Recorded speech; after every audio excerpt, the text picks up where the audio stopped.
ये पक्षी 300 किलोमीटर प्रति घंटा से भी तेज गिरता है और शिकार को हवा में ही पकड़ लेता है। इसका नाम है पेरेग्रिन फॉल्कन। ये दुनिया का सबसे तेज जानवर माना जाता है।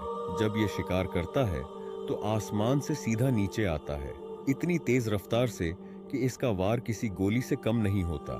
वो इसकी रफ्तार 320 किलोमीटर प्रति घंटा तक पहुंच सकती है और शिकार को संभलने का मौका ही नहीं मिलता। सोचो, अगर ये तुम्हारे पास से निकले तो क्या होगा। ऐसे ही खतरनाक फैक्ट्स के लिए सब्सक्राइब करो।